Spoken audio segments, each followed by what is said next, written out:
China at Pakistan napahiya matapos pumayag ang India sa ceasefire ni Trump. Pakistan strikes have exposed one more country and that is China, their iron brother, ATM, and arms supplier.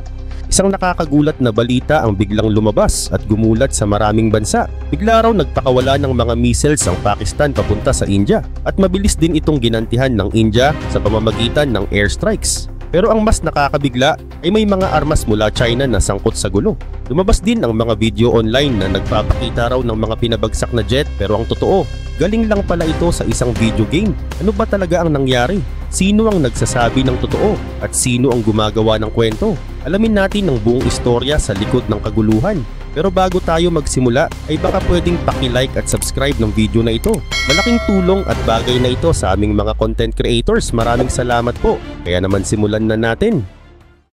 May lumabas kamakailang balita na talaga namang gumulat sa buong rehiyon. Ang gobyerno ng Pakistan sa tulong ng kanilang mga sundalo ay bigla na lang nagpakawala ng mga missiles papunta sa loob ng teritoryo ng India. Ang gobyerno ng India na matagal nang may tensyon sa Pakistan ay agad na gumanti. Hindi na sila naghintay pa. Sa halip ay agad silang naglunsad ng sariling mga offensive.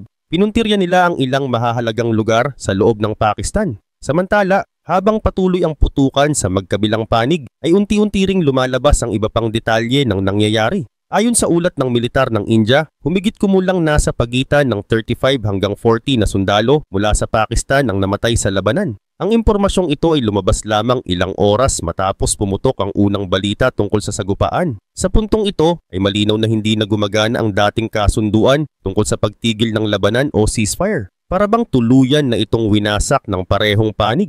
Pero ang mas nakatawag pansin ay hindi lang ang pagitan ng India at Pakistan. Ang bansang China na hindi naman direktang sangkot sa putukan ay biglang naging sentro ng atensyon.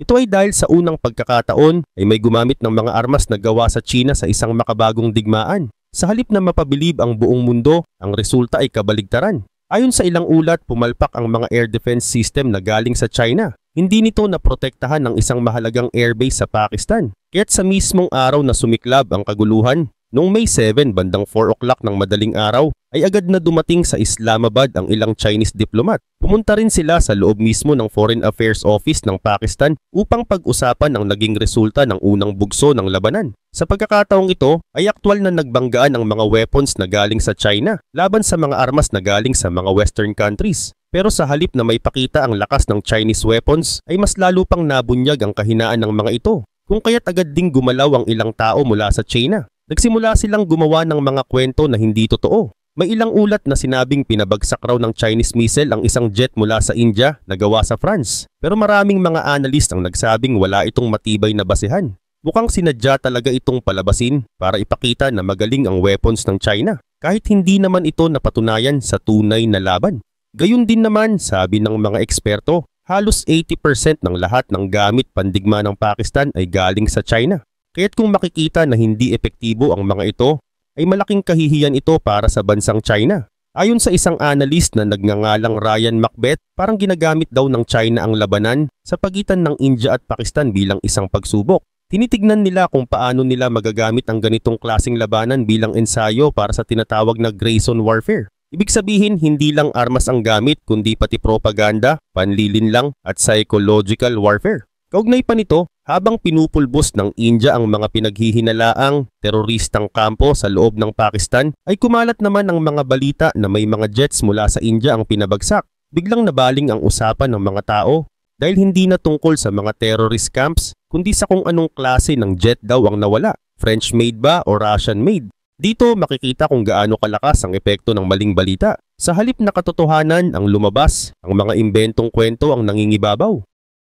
At ito ang layunin ng Chinese Communist Party, ang ilihis ang atensyon ng publiko. Sa hinaharap kung sakaling sumiklab ang digmaan sa Taiwan, ay malaki ang posibilidad na ganito rin ang kanilang gagawin. Uulitin nila ang ganitong taktika, ang punuin ng internet ng mga kasinungalingan, sabihing walang gerang nagaganap, o kaya naman ay ibaling ang sisi sa ibang bansa. Pero sa kabila ng lahat ay hindi dapat mawalan ng pag-asa ang mga tao. Ayon sa ilang ulat, umaabot sa halos $30 billion ang ginagastos ng CCP para sa propaganda. Sa ganito kalaking halaga ay kaya nilang patahimikin ang halos lahat ng gustong magsabi ng totoo. Kung kaya't ang natitirang panlaban na lang ay ang katotohanan at ang mga taong handang ipagtanggol ito. kahit mahirap at kahit delikado. Sa ngayon, kung tatanungin kung paano nagsimula ang lahat ng kaguluhang ito, ay kailangang balikan ang isang pangyayari noong April 22.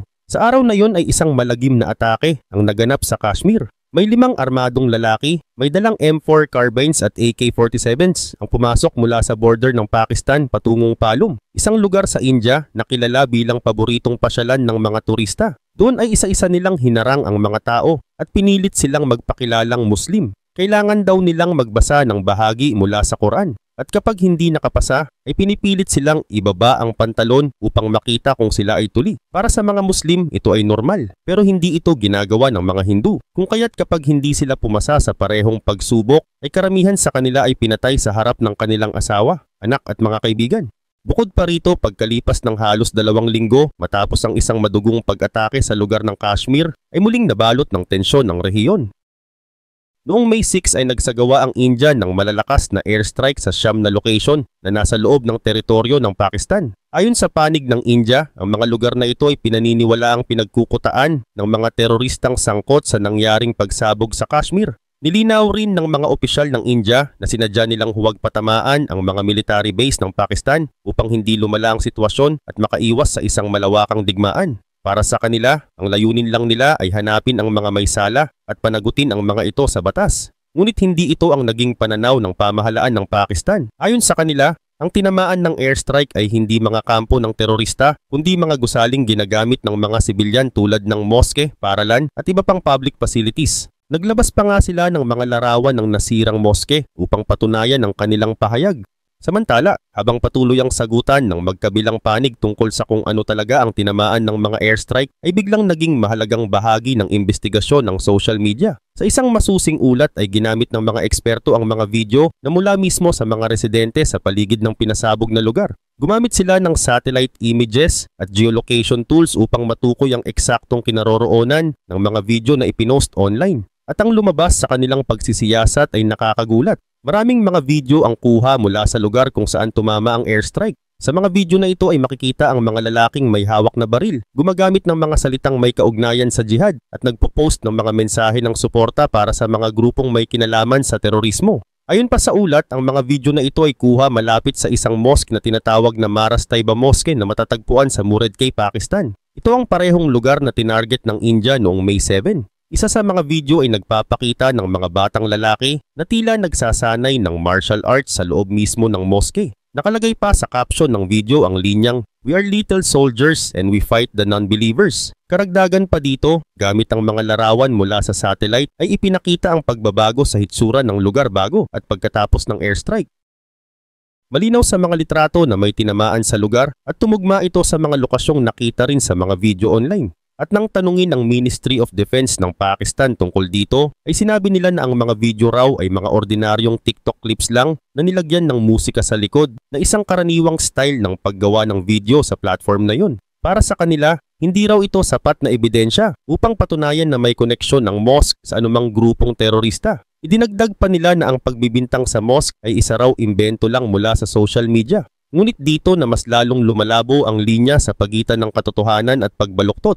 Kapag ang issue ay tungkol sa pagkakasangkot ng mga terorista, ay hindi tinatanggap ng Pakistan ng ebidensya mula sa social media. Ngunit kapag sila naman ang may gustong patunayan tulad ng pagsasabi nilang nakapabagsak sila ng Indian jet, ay bigla na lang silang umaasa sa social media para ipakita ang kanilang bersyon ng kwento. Parang pinipili lang nila kung kailan nila gustong gamitin ng internet bilang batayan ng katotohanan. Sa ngayon ay mas lumilinaw na ang tanong, sino ba talaga ang mga grupong ito na binomba ng India? Ayon sa ilang mga ulat, 2 pangunahing grupo ang siyang target ng operasyon, ang Lashkar-e-Taiba na tinatawag ding Liti at ang Jaish-e-Mohammed.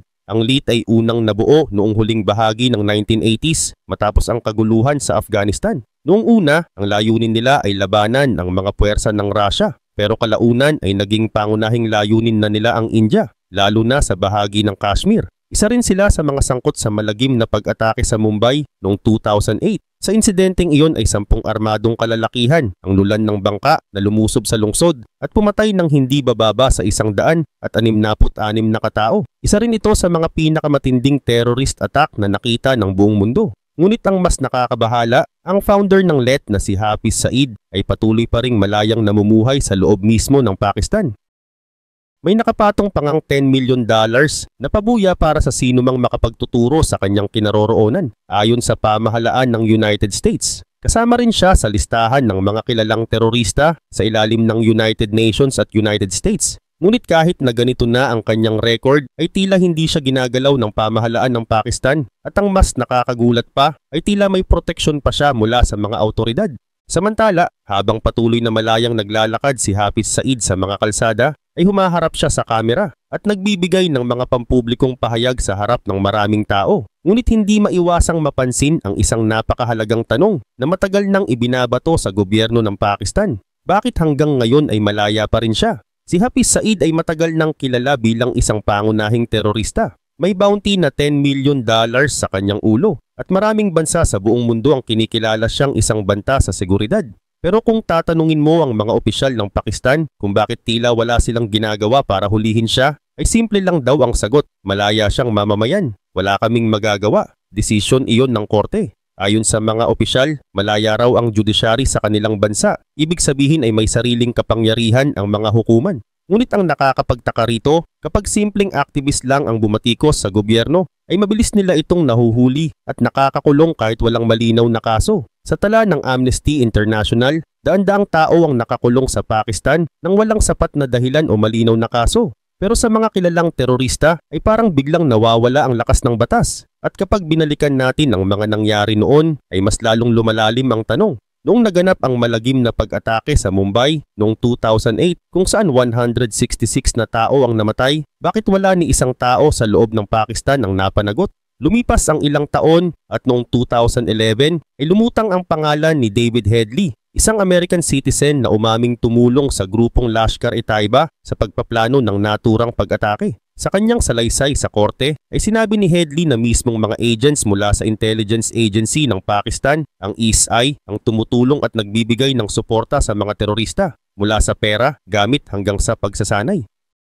Pero nang tanungin ang mga opisyal kung sinimulan ba nila ang investigasyon laban sa sarili nilang ahensya, ang tanging ginawa nila ay isang simpleng pagpupulong kung saan sinabi lang ng mga sangkot, wala kaming kinalaman. At tinanggap nila iyon bilang sapat na sagot. Subalit hindi lang Lashkar-e-Taiba ang sangkot dito. May isa pang grupong halos kapareho rin ng panganib. Ito ang Jaish-e-Mohammed o mas kilala bilang JEM. Ang pinuno nito na si Masood Azhar ay kilala rin bilang isang mapanganib na tao. Noon niyang 2000 matapos ang isang krisis sa eroplano kung saan maraming pasahero ang naging bihag, ay napilitan ng India na pakawalan si Azhar kapalit ng kaligtasan ng halos 150 katao. Pagbalik niya sa Pakistan, sa halip na magtago o manahimik, ay agad siyang bumuo ng panibagong grupo. Mula roon ay nagpatuloy siya sa paggawa ng mas malulupit na hakbang. Isa sa mga pinakamatinding insidente ay ang pambobomba sa Indian Parliament noong 2001 at ang matinding suicide bombing noong year 2019 kung saan 40 na sundalong Indian ang namatay. Sa dokumento ng gobyerno ay ipinagbabawal ang mga grupong tulad ng Lashkar at JEM.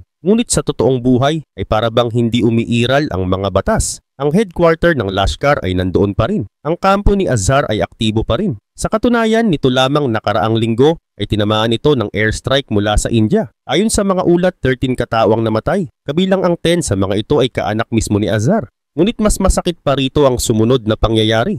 Matapos ang nasabing airstrike ay nagsagawa ng isang pampublikong libing para sa mga namatay.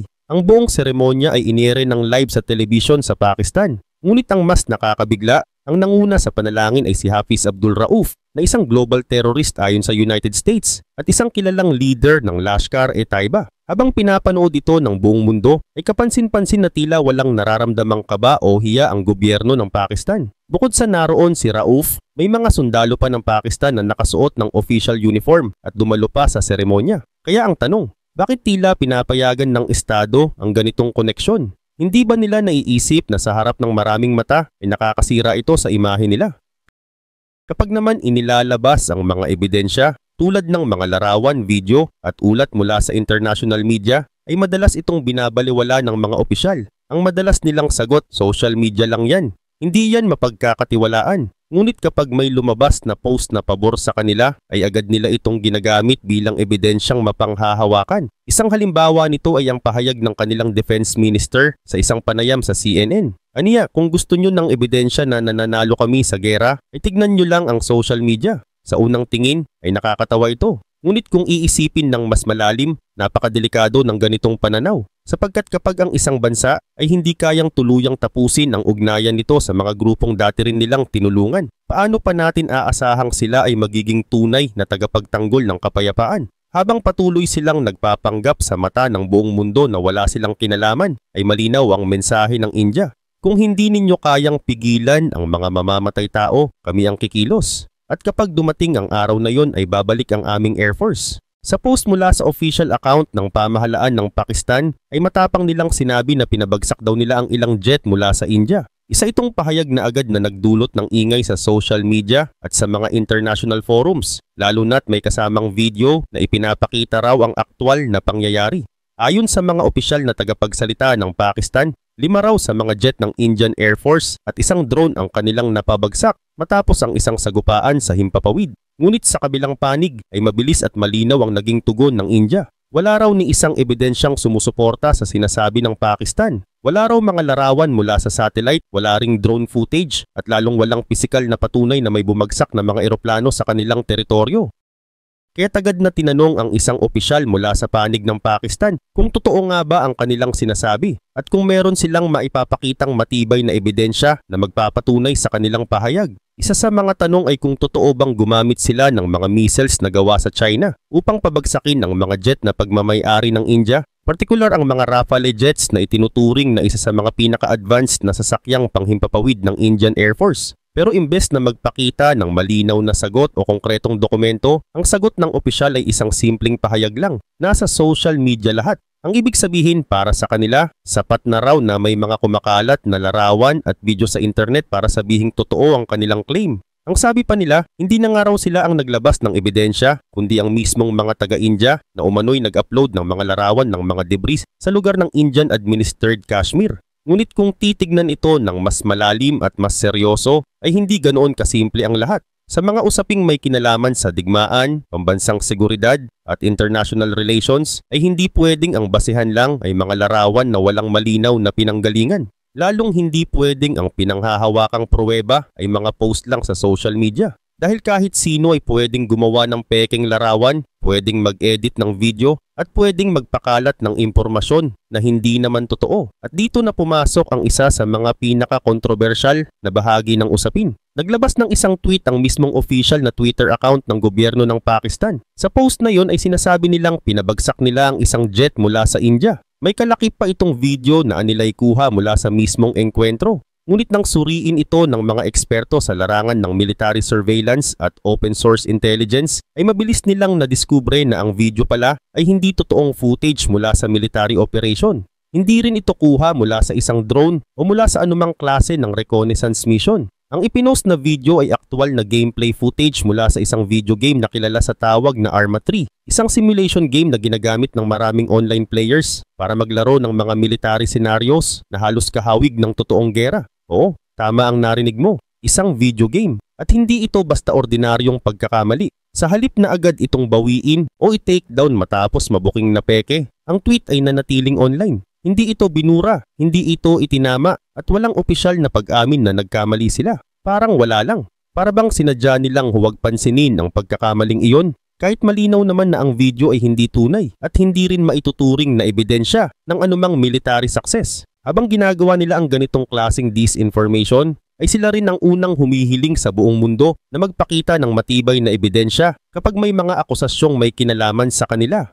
Sila rin ang unang tumatanggi kapag may sinasabi ang ibang bansa na may mga terorista sa loob ng kanilang teritoryo. Pero kung babalikan natin ang kasaysayan, hindi ito ang unang beses na itinanggi ng Pakistan ang isang bagay na malinaw sa buong mundo. Noong panahon na tinutugis pa ng buong mundo si Osama bin Laden, ay ilang ulit sinabi ng Pakistan na wala ito sa kanila. Ngunit sa huli ay nahanap siya ng Estados Unidos sa isang compound sa loob ng Abbottabad, Pakistan. At ang nakagugulat pa rito, ang compound na tinutuluyan ni bin Laden ay wala pang 1 milya ang layo mula sa isang malaking military base ng Pakistan. Sa kabila ng ebidensya, ilang taon pa rin silang tumanggi at nagpanggap na walang alam. Dahil dito ay hindi na nakakagulat kung bakit binansagan na sila ng maraming eksperto at political analyst bilang master of denial. Sa madaling salita, eksperto sila sa pagtanggi kahit gaano pa ka-obvious ang ebidensyang nasa harapan nila. Isang napakalinaw na halimbawa nito ay ang nangyaring terror attack sa Mumbai noong taong 2008. Sa kabila ng matinding karahasan, sunog at pagpatay sa daan-daang inosenteng sibilyan, ay paulit-ulit pa rin nilang sinabing wala silang kinalaman sa nangyari. Pero noong may isa sa mga teroristang sangkot ang nahuling buhay at umamin na siya ay mula sa Pakistan, saka lang napilitan ang kanilang gobyerno na umamin at tanggapin ang responsibilidad. At ngayon ay tila inuulit na naman nila ang parehong taktika. Kapag sila ang inaakusahan ng mundo, ang laging tanong nila ay nasaan ang ebidensya. Pero kapag sila naman ang gumagawa ng alegasyon, ay sapat na raw ang mga video sa social media. Kahit na ito ay kuha lang pala mula sa isang laro. Kaya ngayon mas mahalaga ng pag-usapan ang mas malawak na pananaw sa likod ng lahat ng ito. Ayon sa mga analyst na sumusubaybay sa tensyon sa pagitan ng India at Pakistan, malinaw na may pagkakaiba sa pananaw at layunin ng dalawang bansa. Ang India, ayon sa kanila, ay isang tinatawag na status quo power. Ibig sabihin, wala silang balak na baguhin ang kasalukuyang borders. Wala silang intensyong sakupin ng mga teritoryo ng Pakistan. Ang pangunahing layunin nila ay ang itaguyod ang kanilang ekonomiya, palakasin ang teknolohiya, at bigyan ng magandang kinabukasan ang napakaraming kabataan sa kanilang bansa.